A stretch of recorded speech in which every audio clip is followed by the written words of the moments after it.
আরজি করের ঘটনার তদন্তের দিকে আবার নজর রাখবো, কারণ এই মুহূর্তে যে খবর পাওয়া যাচ্ছে আরজি করের ঘটনায় টালা থানার কর্মীদের এবং একই সঙ্গে আরজি করে যে আউটপোস্ট রয়েছে টালা থানার সেখানকার কর্মীদেরকে তলব করা হয়েছে।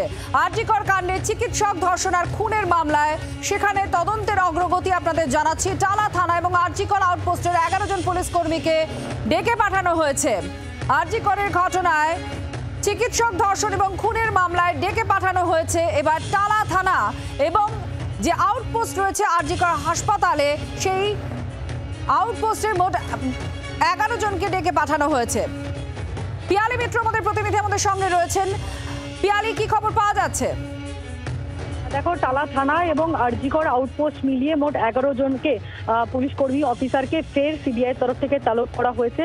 আগামী কাল থেকে তাদেরকে এই চলতি সপ্তাহে আলাদা আলাদা সময় তলব করা হয়েছে এবং এই তলবের যে বিষয়টা অত্যন্ত গুরুত্বপূর্ণ, তার কারণ কিছুদিন আগেই এই নির্যাতিতা নিহত ছাত্রীর পরিবারের তরফ থেকে আদালতে আবেদন করা হয়েছিল যে তাদেরকে কিছু জানানো হচ্ছে না, সিবিআইয়ের পরবর্তী তদন্তের অগ্রগতি কি সেই বিষয়ে সিবিআইয়ের কাছে রিপোর্ট চেয়েছিল আদালত, শিয়ালদা আদালত, এবং তার ভিত্তিতে সিবিআই আদালতে রিপোর্ট দিয়ে জানিয়েছিল যে তাদের এই যে অর্থাৎ কোনো এই গোটা ঘটনাতে কোনো রকম বৃহত্তর ষড়যন্ত্র হয়েছিল কিনা, কোনো তথ্য প্রমাণ লোপাট করা হয়েছিল কিনা বা কোনোভাবে বিষয়টাকে ধামাচাপা দেওয়ার চেষ্টা হয়েছিল কিনা, সেই বিষয় নিয়ে তাদের তদন্ত শেষ পর্যায়ে রয়েছে এবং খুব শীঘ্রই ফাইনাল সাপ্লিমেন্টারি রিপোর্ট দেওয়া হবে।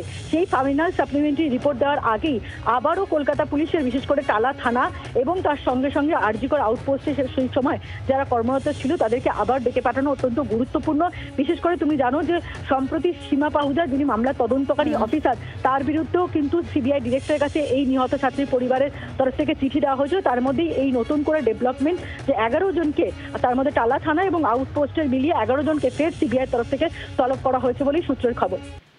ধন্যবাদ পিয়ালি মিত্র আমাদের প্রতিনিধির সঙ্গে ছিলেন। মোট 11 জন পুলিশ কর্মীকে তলব করেছে সিবিআই আরজি কর ঘটনায় টালা থানা এবং আরজি কর টালা থানার যে আউটপোস্ট রয়েছে আরজি কর হাসপাতালের ভেতরে, এই দুই থানা এবং আউটপোস্ট নিয়ে মোট 11 জন পুলিশ কর্মীকে তলব করেছে সিবিআই এবং এই তলব খুব গুরুত্বপূর্ণ।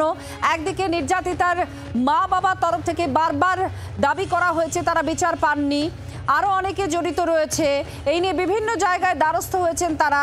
সিবিআইয়ের সদর দফতরেও তারা যান, সেখানেও তারা অভিযোগ করেন যে তদন্তে কোথায় কোথায় এখনো পর্যন্ত সিবিআই পৌঁছয়নি বা সিবিআই যায়নি, সেই দিকগুলো উন্মোচন করার প্রয়োজন রয়েছে বলে তারা দাবি করতে থাকেন। আর তার মধ্যেই এই তলব করা হয়েছে। সম্প্রতি সিবিআই আদালতকে একটি অগ্রগতির রিপোর্টও জমা দেয় আর তার সঙ্গে সঙ্গে জানায় যে ফাইনাল সাপ্লিমেন্টারি যে চার্জশিট রয়েছে সেটা তারা জমা দেওয়ার চেষ্টা করবে এবং তার জন্য রিপোর্ট তারা আদালতে জমা দিয়েছে যে তারা কতটা এগিয়েছে, কোন জায়গায় দাঁড়িয়ে রয়েছে। আর তার মধ্যেই এই তলব অত্যন্ত গুরুত্বপূর্ণ। বাংলার আওয়াজ, বাঙালির আবেগ, জি 24 ঘন্টা।